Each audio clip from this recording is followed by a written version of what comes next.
Welcome to Backstabbers, the only podcast where we're not just sticking needles in your back, we're talking behind it too.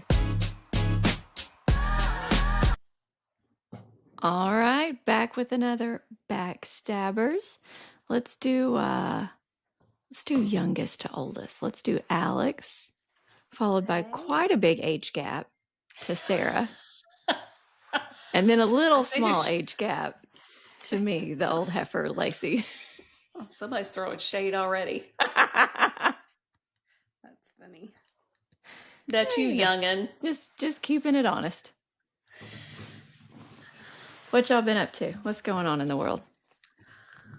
It snowed here about 5 minutes ago. Serious? Yeah. It was literally snowing. My child was like, "It's snowing." I'm like, ha ha ha. Oh, those are snowflakes. Oh, sweet Jesus. Yes. I feel like this week has just been a lot, and I just am now coming into. I mean, it's already Sunday though. We're ready to roll into another, and it's over. And that is why we all need 3-day weekends. Oh gosh, sign me up. America, get on board. It's time. Let's vote. Let's vote on that. Come on, make Trump. that happen. I know you can do this. Right. We're going to change it. Since we're changing everything, let's change the work week. Mama needs a break. 2 days it's just not enough to recover because Saturday is reserved for children and sports and all the things. Yeah. And Sunday is reserved for getting ready for the week. So there's no time. No time. Mm-mm. And yesterday I had to go to the store in the rain because when else are you going to go? I can't go big grocery shopping in the middle of the week. Do you ever get your groceries delivered?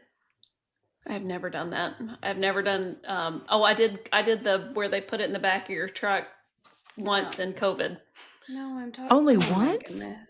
Yeah. Oh. No, I have a little bit of a control issue with that. You don't say. I know that's shocking. And I can't impulse buy if I'm not in person. It actually probably saves me money. Yeah. Oh, it totally would. And how am I supposed to buy like all these shoes or all the sweatshirts? Yeah. Like how am I supposed to buy that stuff if I'm not in person? The one bad thing about the delivery or the curbside pickup is I never remember, because I feel like each place does it slightly differently. I never remember which way it goes with fruit. So like if you order a banana, I expect it to be like a cluster of bananas, and I think you get like one banana. One banana. Or it's the other way. And I either end up with like one single banana and I'm like, well, that's weird. It, doesn't help me. Or I end up with like 7 bundles of bananas. And I'm like, good Lord, what am I going to do with those? Just assume I'm a normal human and I want a cluster of bananas. That's what I mean. Bananas. Yeah. It's true. We need to help them out. I think sometimes they do it on purpose. I think so. Oh, they're laughing. They're like, oh, they're going. And they give you like a watermelon. Yeah.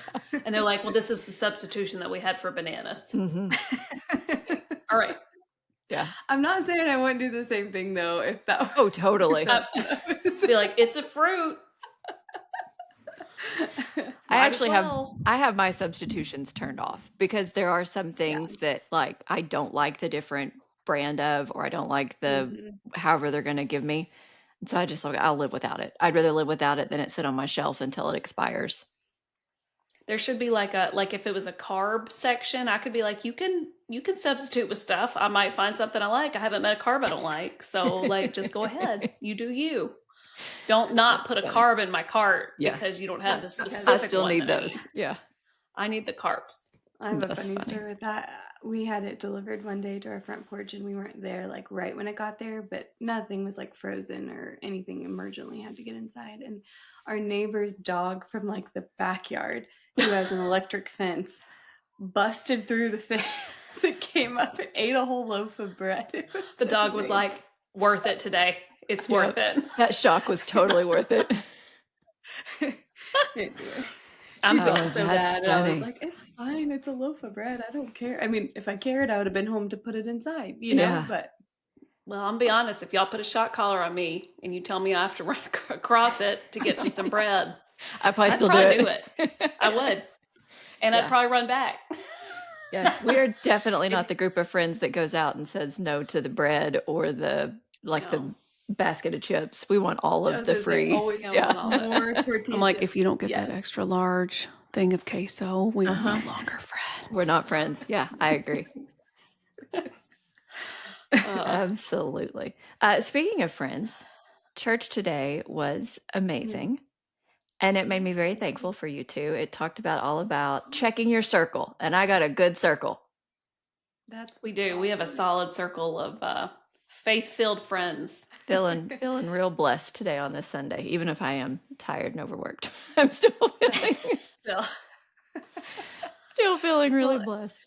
it really makes such a difference too. It's awesome that we all work together, and although never at the same time, but at least we all stagger. Yeah, But it's so much better when we have each other there because it does make a huge difference. Well, if you're agree. having a rough day or a wavering faith kind of day, because we all go through waxes and wanes of that, it's always there to back you up and remind you who's in charge and where to put your faith and where to put your get your courage from.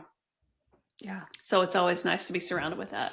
And well, I've worked in a thanks. couple different places. One, of course, like this, where I'm surrounded by my friends who are fellow Christians and always build you up. And then a place where it wasn't necessarily always there. I actually walked in the lounge one time and there was a big group of people arguing about it.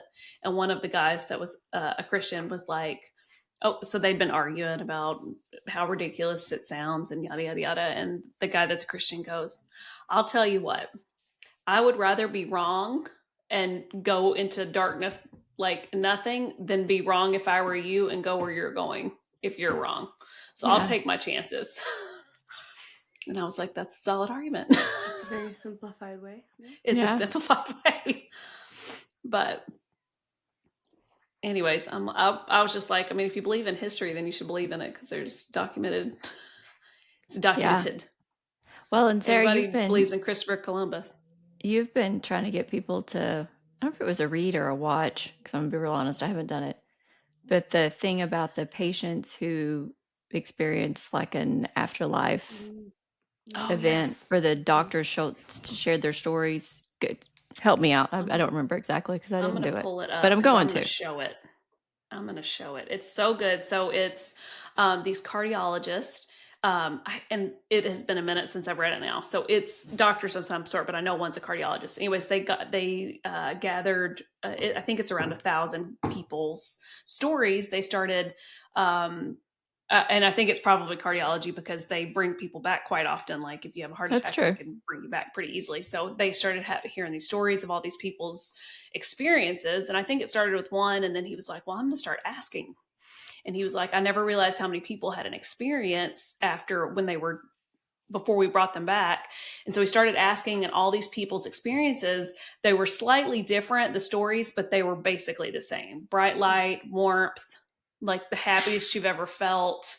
And there were a couple where they said Jesus asked if they wanted to come back because their family was still here, if they wanted to stay. And both of the stories that I remember specifically were like, I wanted to stay more than I can ever describe, but I felt the need that I needed to go back. And then, of course, they entered their body again and they felt pain and all the things because, like, one of them had been in a bad accident. But then one story in particular was the opposite and was the bad side. And he said it was he was not a believer, and he said that he'd never felt that much pain. It was literally his skin ripping from his body and all these demons like grabbing him. And then he felt a warm light and another chance. And basically, Jesus gave him another chance to go back and fix his life. And he said he's never turned back. That's amazing. What's Yeah. the And book so, called? Will you share?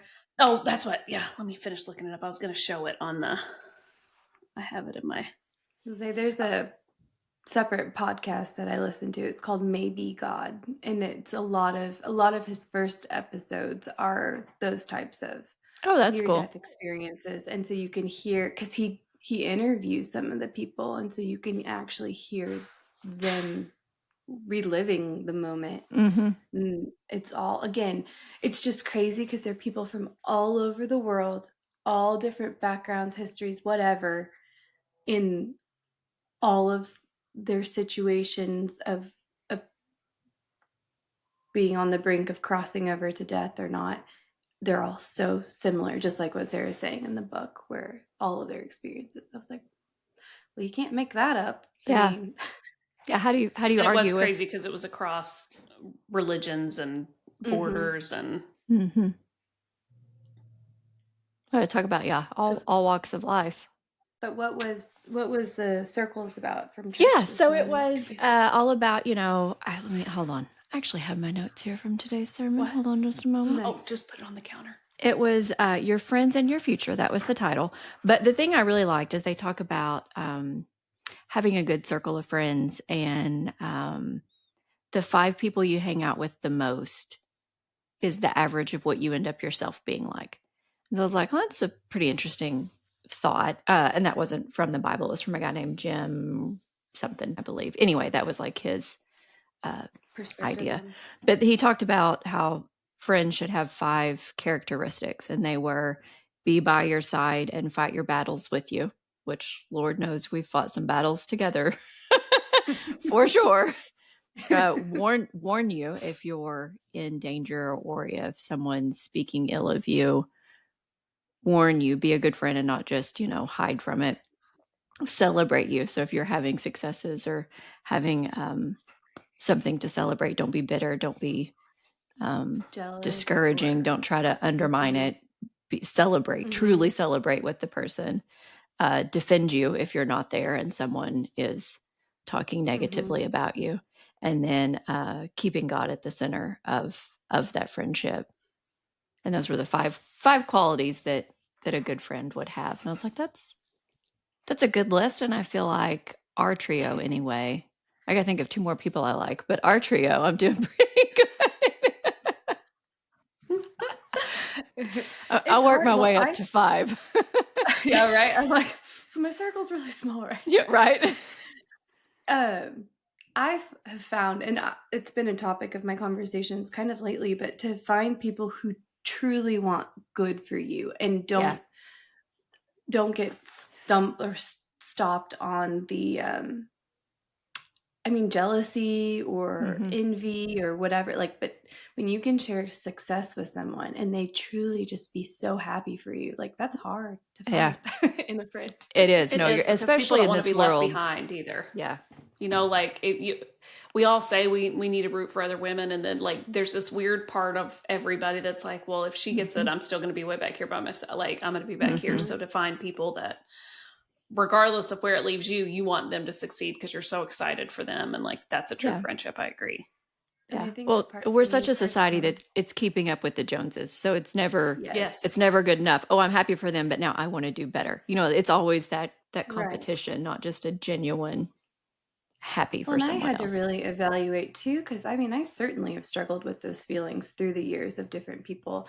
And I had to realize like their success has no direct impact on my being. So, Mhm. like, why can't I be happy for them? Because, okay, they got a promotion, or okay, they're making this much more money. Okay, they had another child, or okay, Yeah. what that has no, like, it doesn't influence me at all in any capacity or Yeah. affect me in any other than just love on them and support them and be happy for it. Like, so like that doesn't take away from me. It Yeah. only, if anything, it encourages me to like, all right, keep on going, keep on Yeah. striving. And I don't know. And the sermon Agree. we listened to today was sometimes we're not okay with just enough. Like he was talking about when it was raining manna down when they were going through the desert for 40 years and that people were just tired of it. And he was like, our natural inherent being wants to collect all of it and hoard the manna because just in case we need some for later. But he's like, no, Mhm. I just want you to take just enough. And sometimes we're not okay with just Mhm. enough,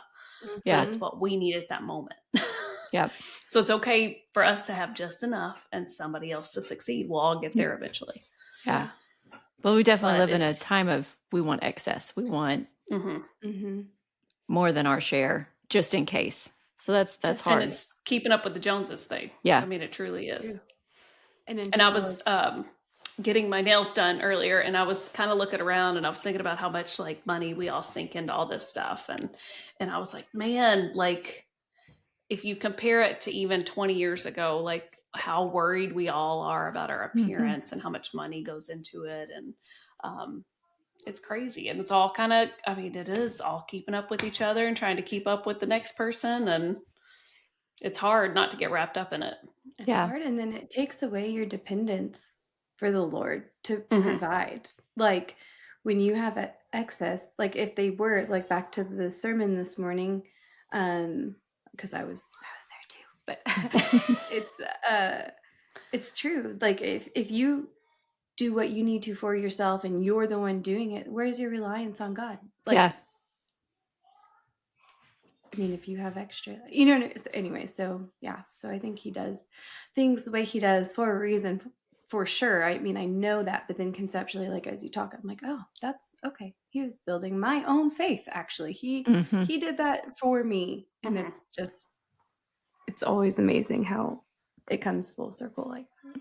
Hmm. And I think in our profession, it's easy to, I mean, and I think all three of us are guilty at one point or the other. Like we want to, it's easy to pick up shifts and make extra money, and we want to work, and um, because we like having that money and be able to do stuff with that money, but also like at what expense are we, Hmm. you know, to picking up that shift? Are we taking away time from our family? Are we taking time from our own Yeah. mental stability? Like running ourselves ragged, which then in turn, like, takes Yeah. away from your family and your friends. And Yeah. I would That's say so mine's hard. more the obligation to help out. Mine's not so much mhm. feeling like I need the money. I mean, don't get me wrong, I need the money. I'm not trying to act like I don't, but mine's more the I feel like if someone needs help, I feel obligated to Mm, help. And mhm. like I agree. I'm Like you don't want to it's leave, especially when you have a mhm. small group like ours. Like you don't want to let your partners down and somebody struggle or so. So Yep. you're like, I'll do it. So I'll suffer, I'll let my family Hmm. suffer because I'm gonna Yeah, help you. Right. Yeah. I had which to I had to it's really step back and try to work on that. it's hard. Well, and It it is. also comes, I think, and not to say you should be a bad employee if you work for a corporation, but when you work for a private group, it's a little bit different than working for a corporation, because working for a Mhm. corporation, like you have to remember you are, I hate to say it like this, but you're another body, and they Mhm. will operate without you, and they can change Yeah. things for them because that's who it benefits. So Yeah. it's Mhm. taken me a long time to kind of come to realization, which it still affects my group. So it's all still hard, but it's a little bit Yeah. easier when you work for a bigger place Yeah. because I you mean, know they can figure they out a won't do way. it as well without us, but they will figure it Yes. out without Yes. us. Yes. Of course. So gotta die to self over and over and over. That's right. Yep. You can't, I mean, because I mean, I'm exactly the same. I know y'all know that, but for our listeners, it's the same. I'm like, but, okay, Mhm. they're gonna function and They'll it's figure it gonna out. be okay Yep. Yeah. and it's gonna get done and It's going to be patients are rough, but gonna go everybody's to. going to get through their day, just like when I'm there and it's rough. Yep. Yep. And we don't have everybody. Yeah. It's fine Well, and Alex has because recently life stepped happens. in as a co-lead with me at where we work, and I can tell you're getting better at finding that balance, but it's definitely a challenge. I've got a little bit of It's, time on you there, but it's real hard yeah, to not take it home with you and let it yeah. distract from what really matters, which is your family. That's ultimately, and it's funny because we went to this parenting, I don't I would say conference, but it wasn't really a full on I guess it was. Anyway, neither here nor there. We went to one this weekend, and so many of the things. I'll get into that in a minute because I'm so excited to tell you all about it. Mhm. But that was one of the things where it's like at the end of the day, what are you growing? Like, where is if your week is blocked out and color coordinated, in my opinion, where are the blocks of colors of you being at work or the kids being at school versus Mhm. your time with your family, which is like this tiny little line down at the Mhm. bottom? When did that become the priority? Yeah. Like, why why is society okay with that? Why are we okay with that? And Mhm. it shifted my whole mentality. And it's hard because like when you are type A and you do and you've gone through the schooling like we have, like you want to Mhm. achieve, you're obviously good at achieving something. So then when this was a new role for me, it's like I want to do the best and be the best because that's who I am. But then it's like, Mhm. well, at the sacrifice of what? And yeah, and I'm like, okay, the family, no, that's not worth it. It's not worth Yeah. it for work. I mean, Well, and you have to realize especially in leadership roles. You will never make everyone happy. Once you Nope. enter that role, people Yeah. automatically don't like you because they're automatically on this defensive whenever they talk to you about anything. And you have to come to terms with that people won't like you because it is what it is. And people don't like authority, especially certain people. Yeah. So, and it's hard because I'm agree. I mean, as I don't know a better word than snatchy as I can be sometimes, like I still want people to like me. Yeah. Right. I'm trying to learn how to filter that a little bit better. It's one of my daily struggles. Well, and Alex and I have talked about, like you mentioned, sometimes we just have to make the decisions of like, we're truly trying to make this from a place that's fair, a place that would make God happy, a place that, like you said, you can't make the whole group happy. We're just going to do the best we can in that moment. And that may be something different 5 moments from now. But right now, this is the best that we can do for that situation.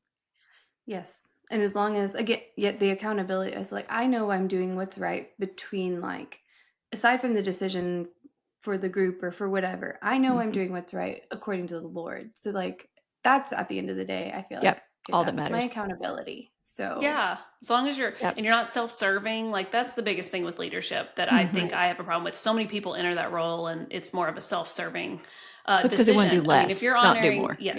yes, and they're like, well, I'm in this position, I probably deserve this a little bit more than everybody else, anyways. Yeah. So, and people just don't respond well to that. So, as long as you're serving God and you're honoring Him and you're going by His commandments, then you're doing the best that you can, and whatever happens from that happens. Because as Christians, as much as we all want people to love us and like us, and we associate being liked with being a good Christian, I think it kind of comes hand in hand in our minds.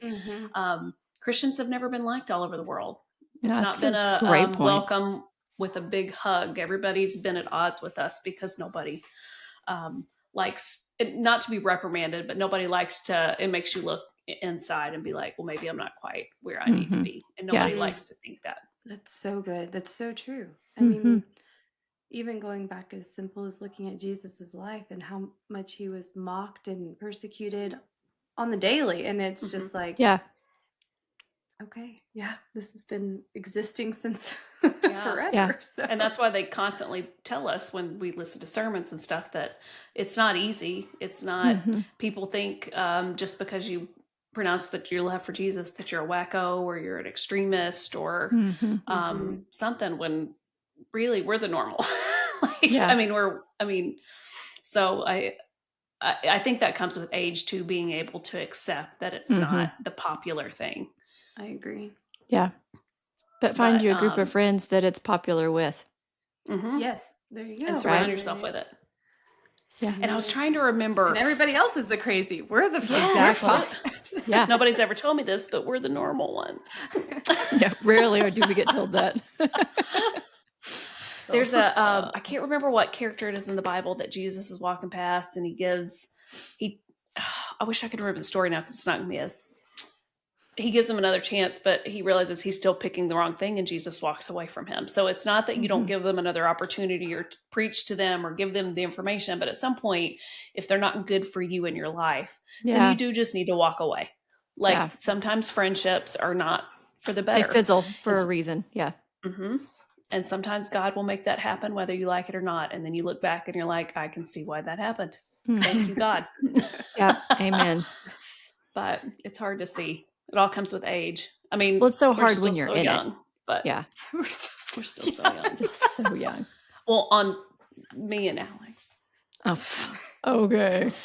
Shouldn't lie when we're doing our faith episode here. I'm just going to throw that out there. It's not a lie. You are older. I'll backstab you. I am by like 10 months, you heifer. Hey, you threw shade first today. I was listening to, and I'm going to butcher his name because I always do, but you know who I'm talking about, Stephen Furtrick. With Elevation. You know what I'm talking about? Yes, I do. But he was talking about that one. I do love him. He gets so, I need to look up his history. I have a feeling he grew up Pentecostal because he reminds me of like my little Pentecostal grandpa, but who is like young and hip and cool. Oh, does that make sense? You know what I'm talking about? Yes. Anyway. Yeah.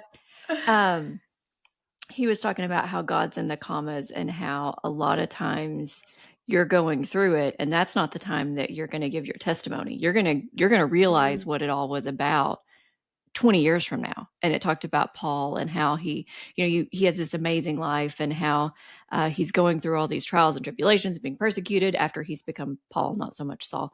And he's like, but he didn't really write and talk about that. I think don't get mad at me if I get this wrong, Bible scholars, but I think it was like 14 years later is when he finally writes and is telling about what all of that mm, meant. He was like, so you're going through it now, and your job now is to survive and keep God first. And when you get mhm, out of it, then you can look and see what the testimony was and share it. It's too much to do it all at one time, and rarely is that Absolutely. something that you can do. And I was like, that's a great perspective because I feel like a lot of times we feel like we need to know at the moment, why is this mhm, happening? What am I doing? And sometimes you just What have are you to trying to tell me? let go and let mhm, God. Mhm. You'll figure it out later mhm. what he was doing, why he was moving you, why he was doing It's so whatever. true. Yeah. And Well, I mean, I think all three of us grew up in the church and grew up like around, Hmm. am I right? All three of us. mhm, Yeah. mhm, Hmm. So like we grew up like that, but I went I'm got divorced because I got married very young, but when I was going through all that, it was a very rough period in my life, and I actually strayed from God, and I stopped going to church for a little bit. I got really bad and angry with God because I was like, I did everything right, and Hmm. why is this happening to me? And like, woe is me kind of thing. And then I started going back to church and got back into it. And as I've gotten older, just like you in the commas, when things have calmed down and you look back and you're like, oh, okay. That's what that And was then it about. also like, my sister's gone through a lot recently, and I'm like, we're never promised that it's going to be easy, even if we walk Mm-mm. the straight line, just like Job. Like you can In fact, be, you're promised that do, it's not going to be yes, easy. yes, actually, yeah, it speaks to that. It Yeah. says yes. that. Because if you got stuff coming at you, it means God thinks you're strong enough to take it. Yeah. And so it just comes with, I think, I mean, which I have a nephew that's 14 and he is well beyond wise for his years. But for me, as I've aged and come into my faith, it's really like some things you look back on and you're like, okay, that makes sense. I always heard Hmm. it, but it really sinks in later on in life when you can look back Mhm, and reflect. Yeah. Well, I know, Sarah, you and I have talked about it, but we grew up very similar in that you went to church every Sunday. It was what you did, Hmm. but it wasn't really an experience. It was, Right. this is what you do, And so for me, it wasn't really a relationship, a true relationship until I was an adult and started going again because I chose to, not because it was what Right. you did. You know what I mhm. mean? It's more of a check mark. Everyone does it on Right. Sunday. Everyone does it on Wednesdays. On Sunday, you go to your own Especially church. when you're Wednesday, you go from to the Baptist church. small southern towns. No, she's right. The youth group was better at one church, so that's where you went Yep. on Wednesday. Yeah. That is so funny. Yeah. That's what it is Gonna funny to share me that in the here past. because we live at a decent sized city that there's so many churches and everybody's like, I go to this Mhm. church, I go to this church. And growing up, it was if you were Baptist, you went here. If you were Yeah. Methodist, you went here. And if you were Church of Christ, you went there. Yeah. That was it. Yeah. Hmm. Uh, but it And if you were a was, youth, you probably sampled all three because that's what your yep. friends did. You went where whoever you were best friends with at the time, which we all know Uh-huh. trades every 1 to 2 months. Uh-huh. Then you rotate back around to the Get other to church. check them all out. Yeah. Yeah. Ah, but yeah, so Mhm. it's funny, and it's just how I think being in anesthesia too, like I truly try to treat every patient like it's my mom or like God would Mhm. want me to take care of them because we all get those patients that are difficult. And like, I don't know, somebody asked me the other day about how I do. Is that my child? Is that mine? I don't think it's mine, for the record. I think it might be mine. I don't know where mine are though. Mine were outside, but I Oh, feel it's like I'm mine and it's my husband. okay. Okay.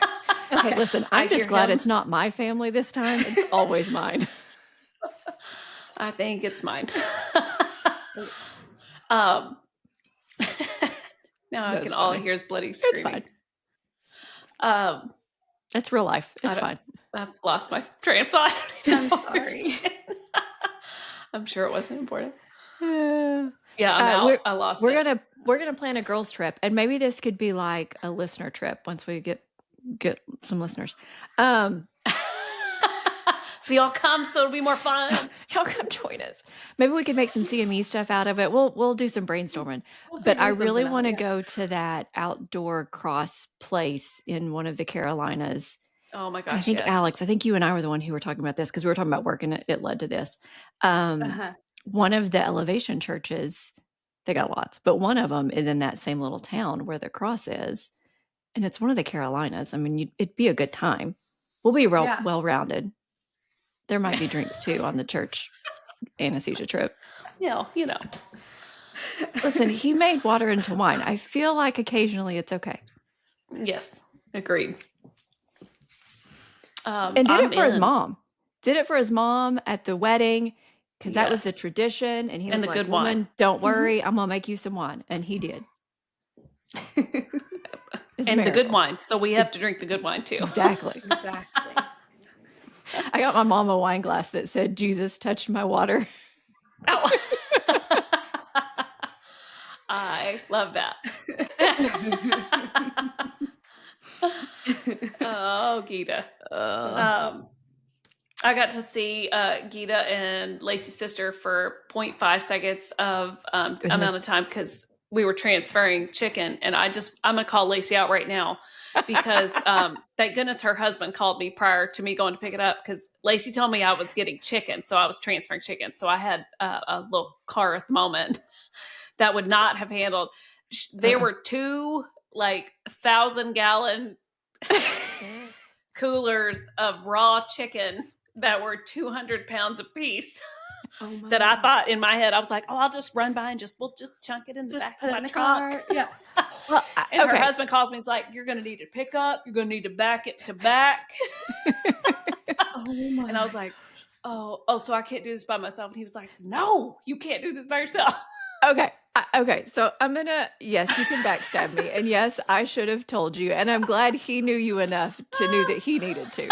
But in my defense, you knew it was chicken for our director for her child's wedding. The whole meal is this chicken. It's a lot of chicken. I thought it was like the it wasn't a sampling rehearsal dinner, like the rehearsal, like for the acute family. So I was thinking, I don't know, like a couple bags.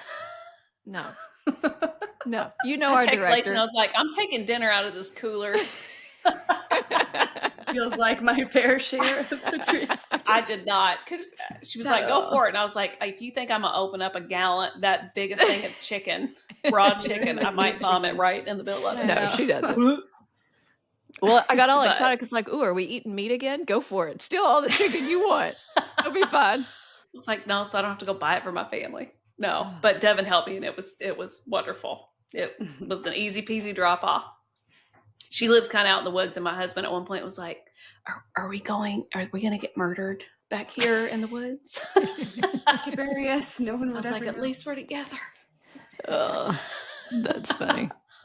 But luckily, Lacey's nephew is now 7'4", and he just he's helped huge. my husband. They just threw it right over and chucked it in the other vehicle. Yeah, it's like, when did this happen? Yeah, and he's still growing. Huge. And I think their middle is going to be even bigger. Do you really? Where does the height come from? Oh, they're both tall. So my sister's Callie's husband, tall, yeah, my sister's husband. Mm-hmm. My sister's husband's like 6'3", 6'4", and Callie is 5'9"-ish, 5'10". Oh, okay. I was about to say she's a little bit. It's hard to know because she lies. Much like me. We know one of those. But unlike Sarah, she tries to make herself smaller. So she'll stand a little hunched and she'll lie. I don't have a clue what size shoe she wears. It's somewhere between a size 9 and a 12 because she lies, and whatever she can find, she'll just shove it in there. I get it. It fits. It's a 6. She can come on our trip. I'll be height with her and shoes with her, so let's do this. Yes. You know what we could do? We could have Callie and her NP friend that's on TikTok. Yeah. We could do an NP/CRNA trip. We could. Totally could. And they're hilarious. They are so funny. If you don't follow the friend on TikTok, you should. I'll give her a shout out. hold on, Okay. because she does listen. She told me. She said she loves the podcast, except that she feels real dumb when we start talking anesthesia stuff. And I was like, oh, please, you are not Oh, dumb. First of all, you're she's so funny. extremely smart, but she's just that type of personality. Okay, let's see here. I'm gonna give you her handle. Let me. While she's looking that up, I found the book that y'all all I'm need gonna to go read. hush my dogs. I'll be right back. It is called Imagine Heaven Oh, okay. on Amazon. Anyways, it's not that long, and it is there. Yeah, it's almost 5 stars of 16,000 people. It's just so good. It's so worth the read. Like, it's interesting, even if you aren't a full believer, if you have questions or anything, it just really makes you think about things. So go get it, go read it. I am gonna read it. That's on my. It really is on my to-do list. I just haven't read in so long. I know it's hard. I haven't either. I haven't even read the new book that Same. we Haven't waited either. for. No, haven't either. That's not true. I read half of it, and I've just been on pause, which is so. Kelly was unlike like, me. "What are you doing?" I was like, I know. I've read the first page like at least 15 times. Right? I know that one. That's all I got. Okay, so the NP friend, she doesn't need help getting followers. She's got a ton of them, but her name is Ashton Glenn 6. Go follow her on all this on the TikTok. I'm sure she's on the other socials too, but freaking hilarious. I believe the last TikTok she started was I'm late, and she goes, "Yeah, I'm gonna go ahead and still make this TikTok in my car, and I wonder why I'm late." Is this the yes, where she talks about back in the trailer? Yes, the trailer one. So I texted her and I was like, please tell me my sister was the friend. And she was like, oh, 100%. That's who I was talking about. Okay, I think that's part of what I think is so funny too, is because I know some of the stories have Callie in them. You know just enough to know who it is. All right. Jesus wants y'all to be quiet. Bye, y'all. Be quiet. Backstabbers out. Bye.